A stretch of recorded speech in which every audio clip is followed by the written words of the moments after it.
साथियों, चैप्टर 89 में हमने आपसे नक्षत्रपति यदि अपनी उच्च से पंचम भाव की दूरी पर हो उसके फलों के बारे में बात की थी। आइए आज हम बात करते हैं यदि नक्षत्रपति अपनी उच्च राशि से छठे भाव की दूरी पर हो तो वो क्या फल देंगे।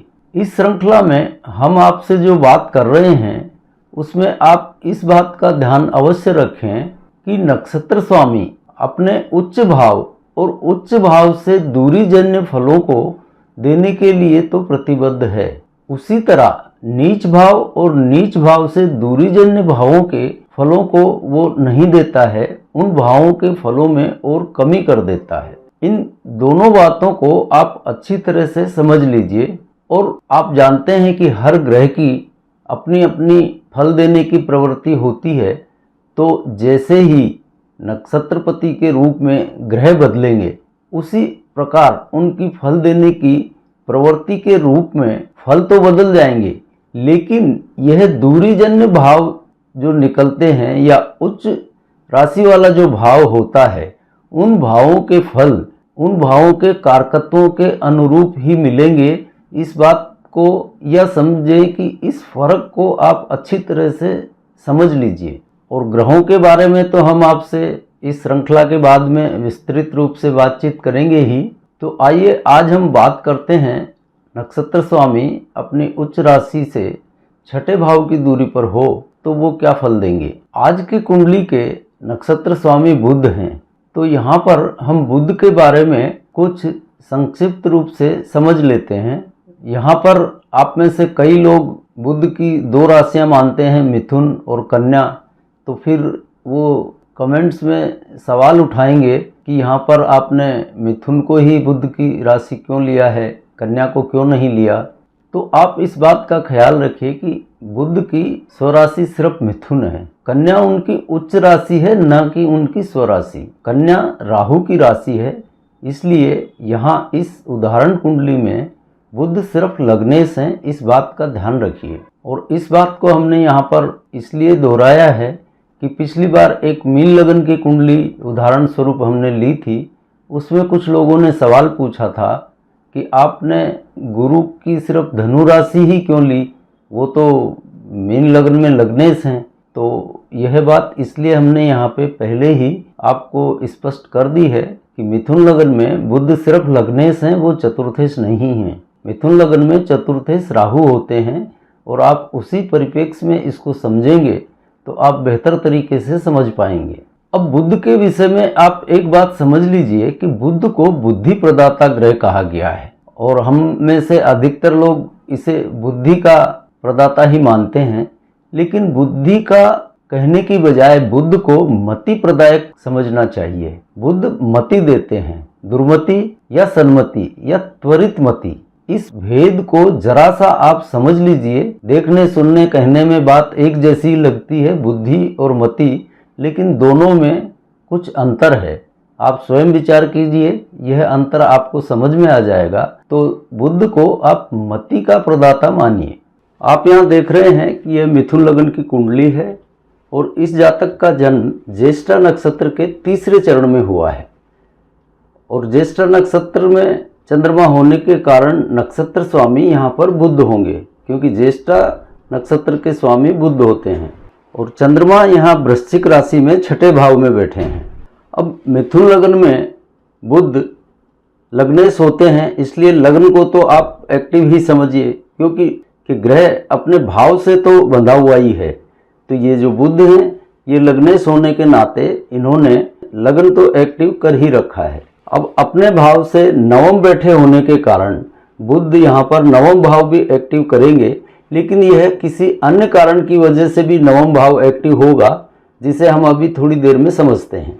अब नक्षत्र स्वामी बुध की उच्च कन्या राशि चतुर्थ भाव में है, तो यह चतुर्थ भाव भी यहाँ पर एक्टिव हो गया है। और बुध अपने उच्च भाव से छठे भाव की दूरी पर बैठे हैं, इसलिए यह छठा भाव भी एक्टिव हो गया है।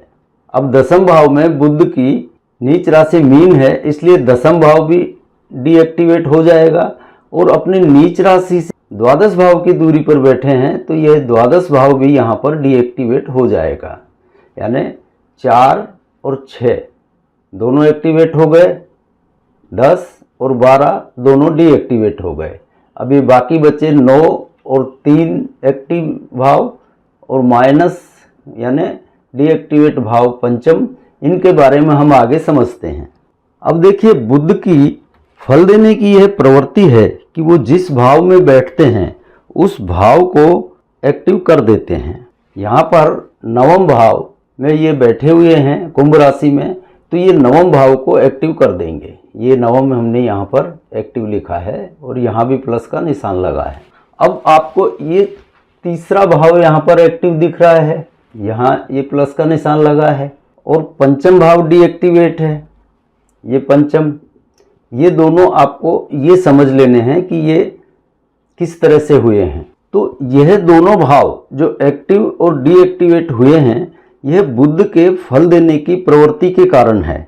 जैसे सूर्य और चंद्र के फल देने की प्रवृत्ति के बारे में तो हमने एक विस्तृत वीडियो पोस्ट कर ही रखा है, और बुध सहित अन्य ग्रहों के भी विस्तृत वीडियो हम अलग अलग बनाएंगे भविष्य में। फिलहाल आप बुध की इस स्थिति को यहाँ पर समझ लीजिए। अब बुध की प्रवृत्ति यह है कि जिस भाव में वो बैठे हैं उस भाव को बढ़ा देते हैं। तो यहाँ नवम भाव कुंभ राशि में बैठे हैं, तो ये नवम भाव को यहाँ पर बढ़ा देंगे। अब इनकी दृष्टि जिस भाव पर जाएगी उस भाव को भी ये बढ़ाएंगे, यानी बुध की सप्तम दृष्टि तीसरे भाव पर गई तो तीसरे भाव को इन्होंने एक्टिव कर दिया, और यहाँ स्थित ये जो सिंह राशि है, सिंह राशि यानी पंचम भाव को डीएक्टिवेट कर दिया। यह बुध के फल देने की प्रवृत्ति है, इस वजह से ऐसा होता है। तो अब कुल मिलाकर 4 भाव, चतुर्थ, षष्ठ, नवम, तृतीय, ये भाव हमको एक्टिव मिले। दशम, द्वादश और पंचम ये यहाँ पर बुध ने डीएक्टिवेट कर दिए हैं। अब एक और मुख्य बात रह गई है कि चंद्र कुंडली का इफेक्ट लेना है हमको। तो यहाँ पर देखिए, चंद्रमा से बुध की दूरी चतुर्थ भाव की है, और चतुर्थ भाव बुध की उच्च होने के कारण पहले से ही एक्टिव था। अब पुनः चंद्र और बुध के संबंध के कारण भी चतुर्थ भाव एक्टिव हो गया। अब आप ये जो 2 बार एक्टिव हुआ है चतुर्थ भाव, इसको आप ऐसे भी समझ सकते हैं कि नक्षत्र स्वामी के नाते तो बुध को चतुर्थ भाव के फल देना ही थे, लेकिन चंद्र कुंडली के हिसाब से भी यह बुध वही चतुर्थ भाव देना चाहता है। यानी दोनों कुंडलियां यहाँ पर मजबूत हो गई हैं, चंद्र कुंडली भी और लग्न कुंडली भी, दोनों ने एक ही भाव दिया है। इसका मतलब यही निकलता है कि चतुर्थ भाव इस जातक का बहुत प्रबल है।